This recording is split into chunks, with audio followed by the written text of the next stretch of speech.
嗨，大家好，我是躺平叔，今天是2026年7月29号。這一期咱們繼續聊聊恆大清盤，聊聊中國的房地產。這個證券時報昨天就7月28號刊登一篇報道，叫從豪宅到普宅，全款買房的人多了。你看不光是豪宅，普通的住房，老破小都一樣，大家都是全款買房。这可是證券時報報道的咱們看看他是怎麼說的。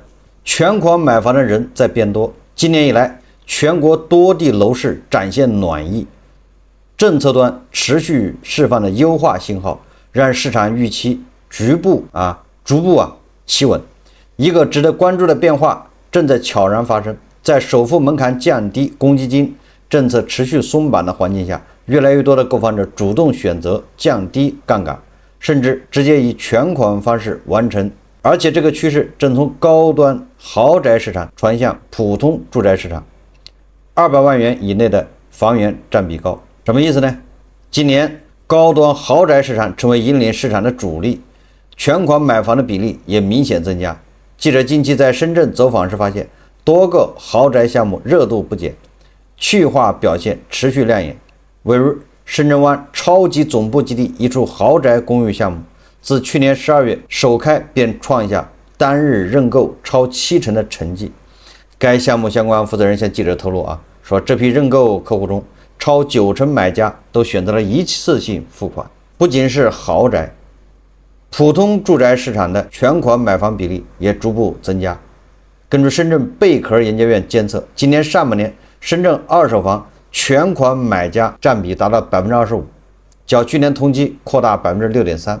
其中總價200萬元以內房源在全款成交中佔比達 45%， 也就是200萬的房子一半人都是全款買。無獨有偶，廣州市房地產中介協會發布的6月市場數據也印證了這一趨勢。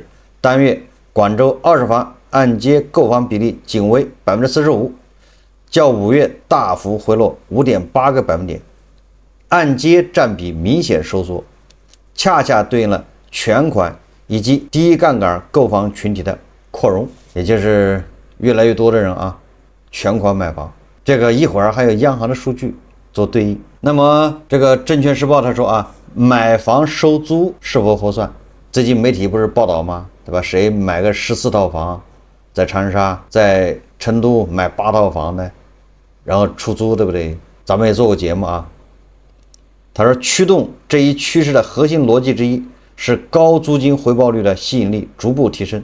記者在走訪時發現，不僅是傳統的商務公寓，越來越多的普通住宅租金回報率遠遠超過大型銀行定期存款利率，甚至直逼房貸利率。因此全款買房收租也成为部分购房者的選擇。居住在深圳的陈浩最近有一筆5年前的大額承擔存款到期，在利率走低的環境下，他將目光投向了此前被擱置的購房計劃。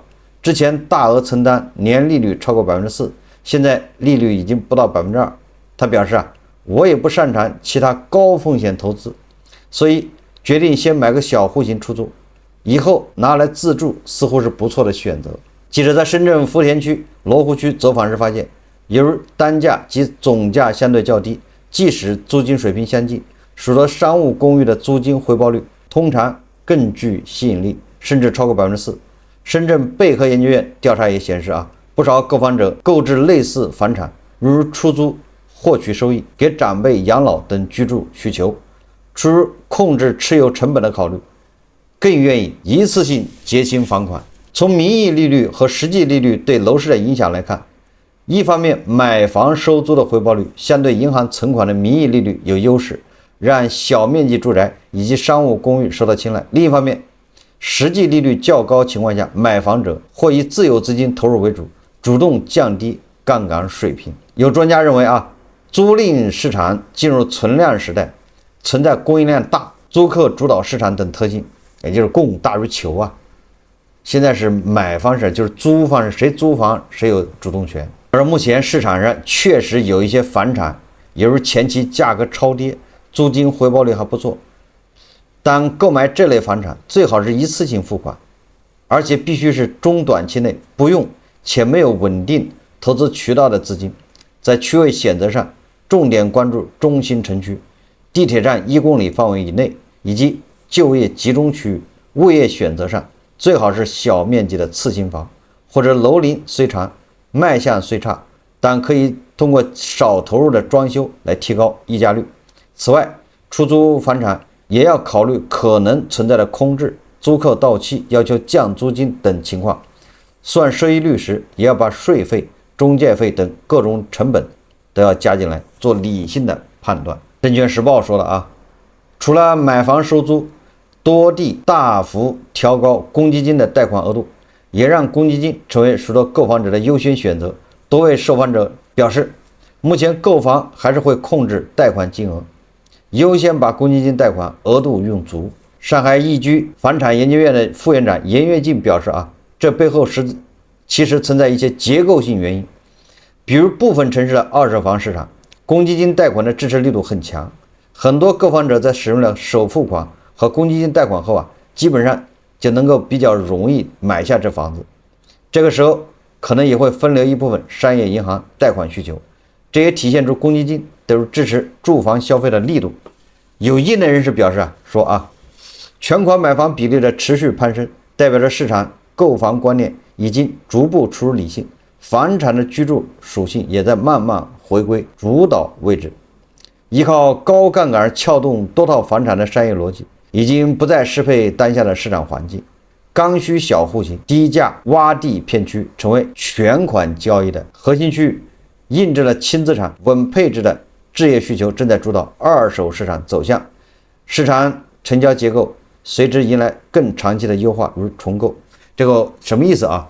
現在越來越多的人選擇一次性付清購房款，不再貸款了，不再加槓桿。那這個是證券時報說的，對不对？那這說明什麼呢？對未來房地產有什麼影響？那第一個就是你說200萬300萬一次付清，哪有那麼多人有那麼多錢呢？是不是就說明這個買房的人越来越少啊？就適合一次能拿出300萬買房的人是越来越少啊。但是大家有倾向于一次付清，对不对？但是你又沒錢，那只好等啊，不買啊，對不對？攢錢呢，你得攢夠了300萬再說啊。那不得漲嗎？對不對？所以這韭菜漲得很慢啊。過去你只要攢100萬就夠了啊，100萬都不需要。你現在比如過去的按揭20%嘛，你說300萬的房子，你只要攢60萬就夠了，攢60萬還是比較容易的，對不對？現在你要攢300萬才買，你說是不是難多了？這就是這份報告它給出來的大家的心理變化，因為大家都傾向於全款買啊，全款你就得攢300萬，是吧？如果是按揭的話，你現在按揭是15%，才45萬就能買了。你說攢45萬和攢300萬哪個容易？那肯定是攢45萬呢，攢300萬難呢。所以說能夠買房的人是越来越少，受限制了。大家都想全款買，但是沒錢，那就玩命的攢，這是這麼個問題啊。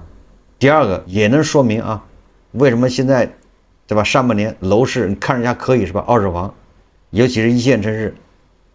跟去年同期相比，動不動創新高，創5年新高。也到現在啊，上海的二手房還挺火的，就比去年同期啊，雖然比6月份那是降了不少了，但是跟去年同期比那還是多啊。而且各地是吧，经常也有報道什麼二手房回暖，交易旺盛。但是啊，央行公布的數字啊，那是根本就不支持啊。央行公布的數字，住戶的中长期貸款是在減少的，那說明什麼呢？那只能說明啊，要麼大家全款買，就不貸款。你不貸款，当然了，对吧？然後再加上疊加什麼？疊加大家手上一有錢就去把按揭貸款給還掉，提前還款，沒有新增的貸款，然後大家還提前還款，所以央行那邊數字就比較難看了。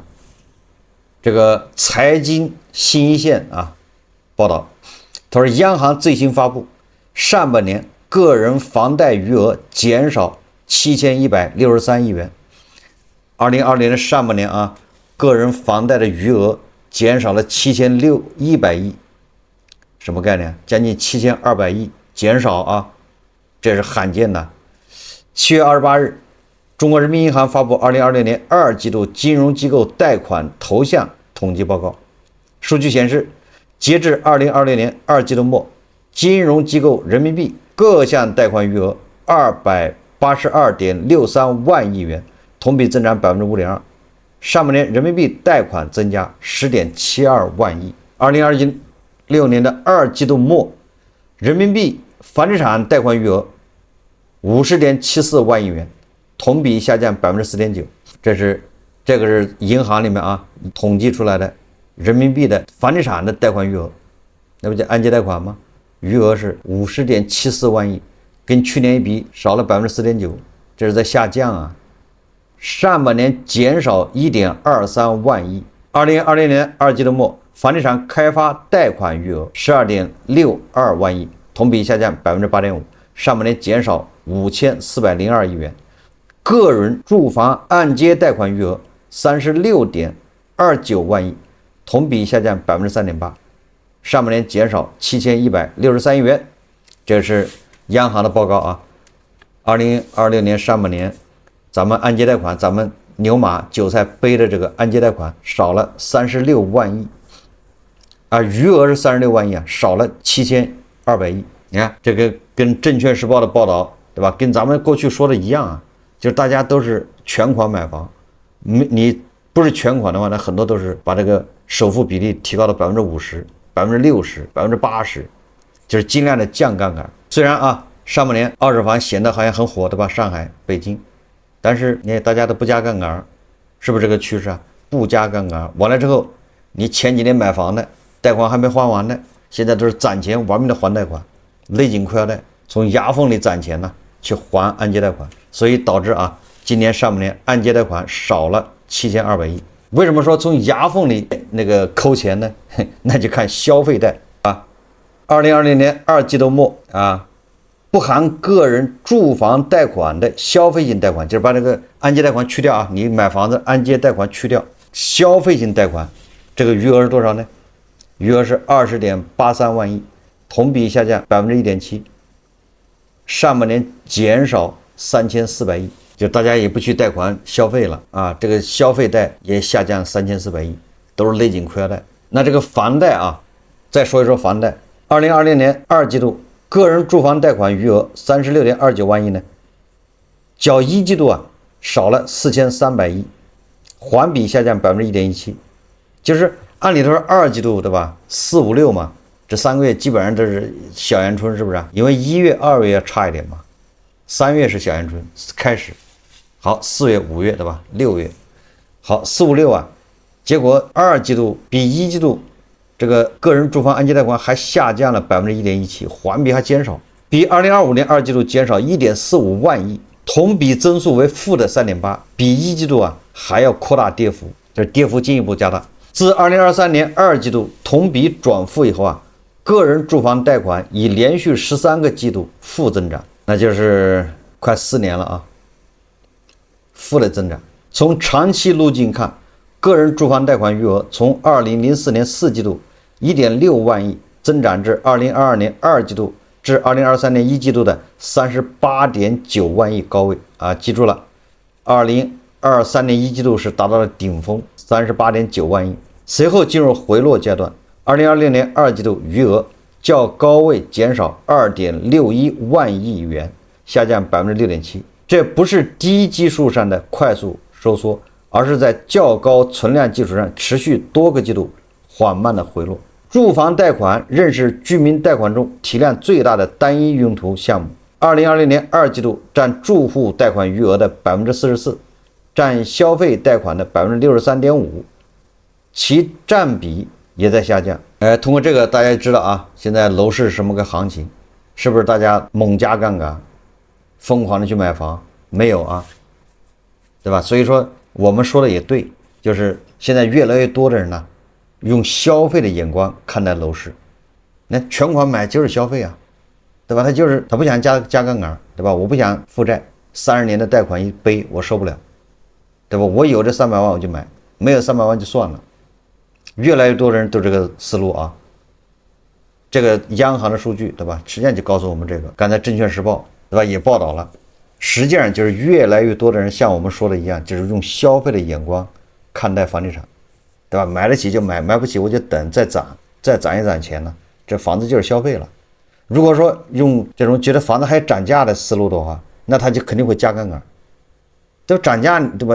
你不加槓桿幹啥呢？这就說明很多買房的人啊，他并不觉得未来房子价格会涨，他只是到这個時候受不了了，對吧？剛需嘛，孩子要上學或者要結婚等等，他錢也湊夠了，那就買吧。但是你要讓他加槓桿嘛，那是不可能的，對吧？在加槓桿和這個，對吧？剛需之間選擇是吧？他是不選擇加槓桿的，他是選擇忍一忍再攢錢。所以至少說明現在買房的人心態已經變了，他不像過去呢，說我買了我閉眼買了，反正過2年它就漲了，是吧？那既然它漲，我為什麼不加槓桿呢？所以現在買房的人他已經做好了某種預期，說未來房價跌，反正跌我也沒辦法，因為我現在急着要買房，要用房子啊。所以說啊，這個恰恰說明啊，現在越來越多的人已經擺正態度，就是用消費的眼光看待房地產，買得起就買，買不起等，越等還越便宜。沒有什麼不能等的，是不是啊？就是說學區房現在很多地方城市，對吧，都在改革啊，越來越多的就是學區房就沒有那麼緊俏了啊。很多學校現在已經沒有那麼死了，說你必須在這兒買房，你必須要這樣，必須那樣，因為這個條件是越來越寬放，根本的原因就是孩子越來越少，適齡兒童越來越少，已經不允許學校再這麼掐尖了啊。設各種條件了，為什麼能設各種條件？是因為過去小孩太多了啊，你不設這樣條件那樣條件，學校都被擠爆了，一個學校的一個年級10個班，10個班都招滿了，對不對？現在一個年級給你4個班，不一定能招得滿，是吧？我說家長現在對小孩上不上大學已經開始祛魅了，本來適齡兒童就在減少，完了之後上大學也已經不是那種，對吧？叫過去叫死磕。我今天實際上我看到一個哪個大學的一個校長啊，但我不知道名字忘了，發了一個視頻，就是他是建議啊，他的觀點跟我完全一樣，就是你在小學的時候，如果還沒有發現你們家小孩有什麼學習上的天賦，跟別的小孩不一樣啊，一看他就在學習這塊顯得就不一樣，那麼啊，大概率你孩子就是個普通孩子。如果你的孩子是個普通孩子，他說啊，建議啊，你就是隨班上就完了。不要在他身上多花1分錢，就教育你把他這個錢留住啊，就是你本來在他身上花100萬的，你是各種輔導班的上嗎？各種學區房嗎？要整，你可能要花100萬啊，要投入，你把這100萬留着，對吧？你讓保證他的身體健康、身心健康就行了。以後這100萬你留給他，作為他的，對吧？他想幹點什麼幹點什麼，比你花在這個教育上面所體現出來要好得多。因為你這100萬如果花在教育上面，實際上是叫沉沒成本，叫沒有效益。你投下去沒有任何效益，完了說不定還給孩子造成深深的傷害。上個世紀80、90年代，那個時候全家之力啊供一個大學生，那是值得的，因為只要你考上大學，你們整個家族啊都會得到改善，確實是這樣啊，但多少都會受到這個改善。那到了21世紀，對吧？2000幾年。舉全家之力供一個孩子上學，那這個孩子考上至少能改變自己，能改善自己啊。但是現在說這個年代你再花錢，他誰也改變不了，除了把你的錢花掉之外啊。這些道理恐怕大家都懂啊。也這個不是說一味的說小孩不要教育，不是這個意思啊，不要極端。如果你們家小孩對學習比較感興趣，對吧？他能學得進去，那你還是要投入。但是他學不進去了，對不对？越學越痛苦的。你還投入幹啥呢？那麼在適齡兒童，對吧，快速下降，在家長對這個上大學這些教育祛魅這種雙重影響之下，這個學區房啊一定會加速崩潰。說崩潰有點過分，實際上就是回歸它原來的價值，該值多少錢就值多少錢。這個財經網啊，21世紀財經報道說3萬億長興科技振奮合肥樓市，有樓盤給長興科技員工定向團購，有大戶型只減30萬元。你說這媒體很有意思啊！3萬億長興科技振奮合肥樓市，一般的对吧？你像那個過去叫阿里未來城是吧？未來科技城，它阿里搬到哪兒的房價會漲，是不是這樣子？連租金都要漲，不管是房價。結果你這什麼意思？你這媒體到底是黑合肥還是黑長興啊？說3萬億長興科技啊，振奮合肥樓市，這個長興一上市之後啊，合肥很多楼市啊，很多房子项目向长興的員工開放，直接打折，大戶型只減30萬，什麼意思啊？你應該漲價才對，對不對？你房價咣都漲了，哎，因為長興科技上市了，有錢人多了，房價水漲船高，是不是？你這啥意思啊？上市了房價還跌是嗎？你看啊，7月27日，園區裡的國產存儲龍頭企業長興科技登陸科創板，上市當日，長興科技漲幅465.8%，收於49元每股，總市值3.28萬億，問鼎 A 股市值榜首。資本的造富效應令當地房企率先搶佔先機。早在今年6月，就有房地產項目向長興科技員工推出定向團購，園區附近的房地產中介也加大了推介力度。根據國家統計局數據，今年3月至6月，合肥二手房價格連續4個月止跌，經過調整，市場築底跡象明顯。6月下旬，位於合肥市高新區的偉鑫萬科新域光年項目面向長興科技員工推出現房團購会，得入175平米的大戶型，推出只減30萬元優惠，也就是直接便宜啊，30萬元。部分小高層房源有減漏價。據称，該活动取得了不錯的銷售業績。針對長興科技員工，雲漫朗境項目也給出了約2%的價格優惠。我覺得你這是黑合肥啊，你這在黑這個長興科技，對吧？應該正向的報道是什麼呢？是長興科技一上市，对吧？然後合肥的房價很多高端楼盤日光，对吧？長興科技邊上的項目日光沒了，你還降價，你還少30萬，你還2%的價格優惠，你這搶都搶不到房，對不對？這到底幾個意思啊？這是黑合肥是嗎？所以我在以前節目就說了啊，對吧？長興科技這種它的上市跟樓市沒關係啊，因為它是重資本，对吧？你看全是國資大的資本在裡面，它是資本密集型，它不是人才。或許啊，長興上市啊，它能造就1000个千萬富翁，但那也只有1000个，对吧？它不能批量的造出那些中產。在合肥啊，我覺得你至少年薪50萬啊，或者就是50萬左右吧，就能算中產啊，妥妥的。你長興科技如果能造出1萬個這樣的人，對吧？年薪50萬的，那對合肥拉動還是比較大的，對吧？他自己能提供1萬個這樣的工作崗位，然後他的供應鏈呢，上下游，對吧？亂七八糟聚集在那兒，那這人就不少了。那這樣的人，他就是合肥樓市，哎，這個堅定的這個接盤者。說到合肥啊，我們再看看安慶。今天巧了啊，我們看一看萬達的王老闆在安慶整了這個爛尾萬達呀。我有一天開車啊，路過這個安慶的這個萬達，也很有意思啊。我一看見這個萬達好像是沒什麼人的，空空如也啊。我開車路過了，順便瞄了一眼，我感覺好像還沒完工一樣的。結果今天我在網上就看到一個文章啊，他說啊，合同寫24個月開業，6年了還在等待精裝。2020年就是口罩期間啊，7月17日，萬達在安慶拿地，1個月後8月3日簽訂土地出讓合同，約定24個月內滿鋪開業。也就是說啊，最遲在2022年8月3日之前，萬達廣場應該開門營業。2020年7月拿地，對吧？2022年8月開業，這本來合同簽好的，當年12月正式開工，速度不算慢。2021年7月主體封頂，這還挺快的是吧？當時對外宣稱目標是2022年6月開業，然後就沒有下文了，就沒有然後了。根據安慶市住建局公開回應，停工原因是2021年下半年房地產市場持續下滑，也就是說白了就是房子賣不動了，萬達現金流出了問題，安慶這個項目就被擱下了。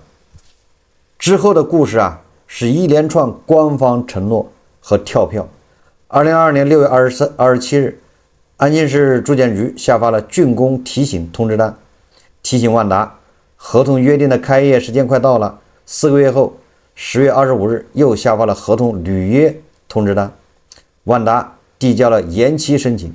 2024年4月，安慶市副市長在線訪談中回應市民關切，表示爭取在2024年12月底前開業。2025年2月，官方消息稱萬達全面復工。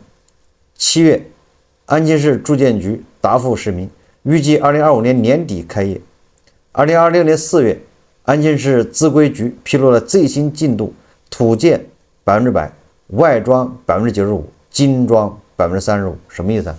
外裝還差5%呢，還沒完工。那精裝就是內部裝修啊，那還有65%還沒完。7.2億的總投資，已經投了大約4.5億，錢花了60%多，但內部裝修才走了1/3。一個商場從封頂到開業，精裝和招商是最關鍵的衝刺階段，而萬達卻卡在了這裡。營商網給出預計開業時間是2026年9月，但根據百度企業信息上一份造價諮詢合同，竣工時間標的是2027年6月。到底什麼時候能開？官方沒有確切的答案。最新的說法是，商管團隊正在積極招商中。3次承諾，3次跳票。2022年6月，2024年12月，2025年年底，每次都說快了，每次都沒有兌現。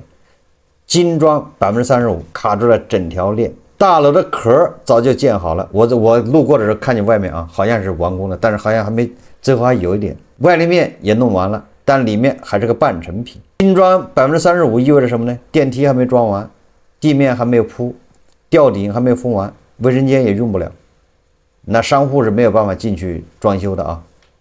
招商團隊也没有辦法帶客戶看鋪，整個鏈條卡在精裝這一環，後面的事一件也推不動。7.2億投資，投了4.5億，剩下2.7億什麼時候到位？到位了還要花多久？沒有公開信息。問題是萬達在安慶啊，拖了6年，這不是孤立。2021年下半年開始，全國房地產市場進入下行周期。萬達此前在2020年到2021年期间快速擴張，簽了大量的項目，部分採用輕資產模式。什麼叫輕資產呢？就是不是自己拿地，是別人拿地啊，他只輸出品牌和管理共建，对吧？但是安慶這個項目是萬達自己掏的錢，自己買的地，不是說別人拿地，他輸出品牌和管理。2021年之後，住宅市場遇冷，商住聯動回款邏輯走不通，商業建設就被擱下。安慶人等一個萬達等了6年。安慶現在的商業，吳越廣場一家獨大，一個萬達廣場從拿地到開業正常周期18到24個月，安慶這個走了72個月還沒走完。這作者不明白啊，他不明白這中間道理。我要是萬達，我也不會把它蓋完。首先他的投資還缺2.7億，這2.7億用在什麼地方不好呢？我要用在這兒，我這個地方啊，那是能拖就拖。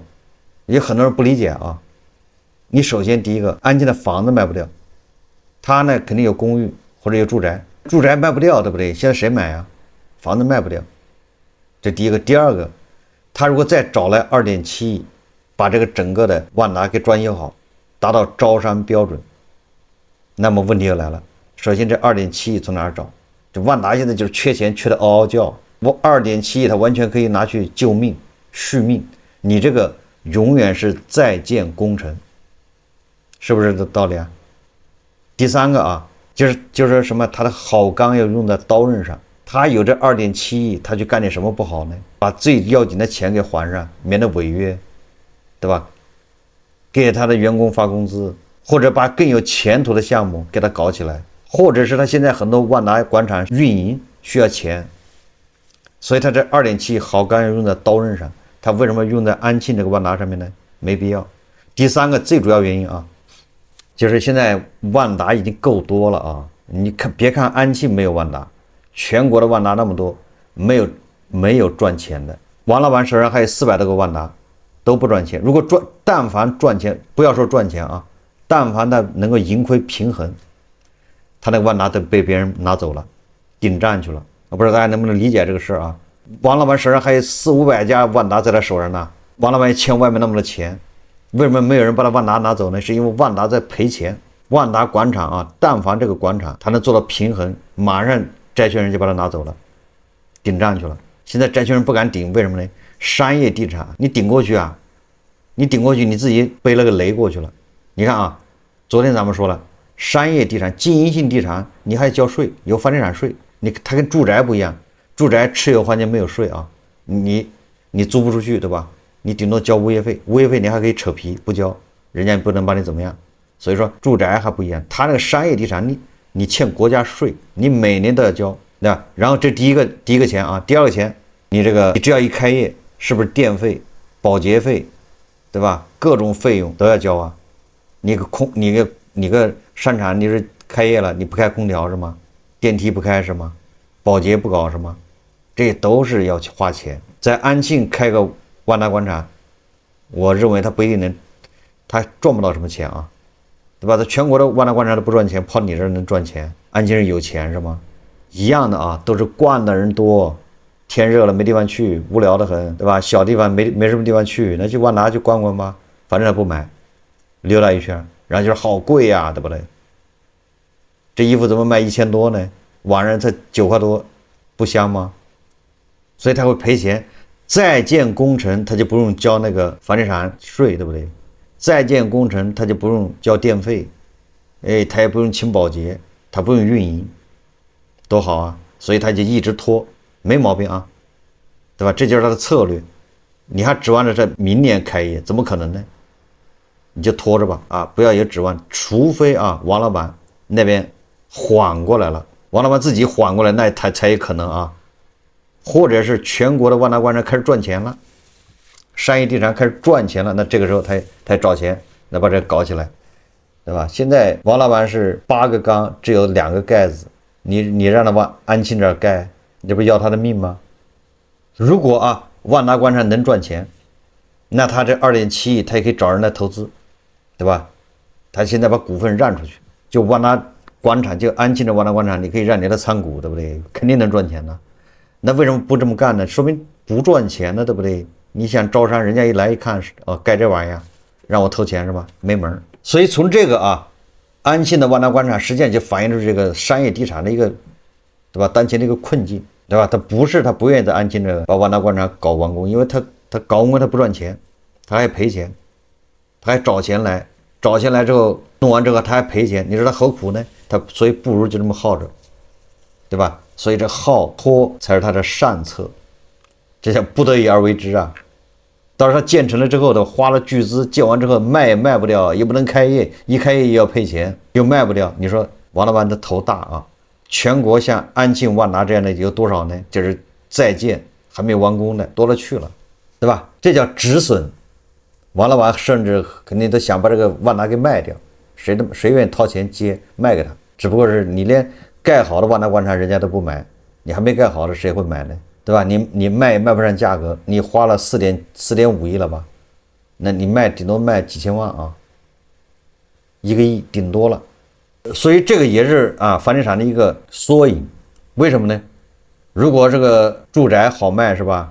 那萬達它就不缺錢，對吧？至少安慶這個萬達，它的住宅一賣掉，它有配套嘛，一賣掉的錢回來，它就再用在商場上面。可惜的吧，你蓋的再多你賣不掉啊，這也是當下中國經濟的一個縮影，就卡在這兒。好，這期節目我們就聊到這裡，感謝大家收看。如果喜歡我的節目，歡迎訂閱、點讚、評論，謝謝大家。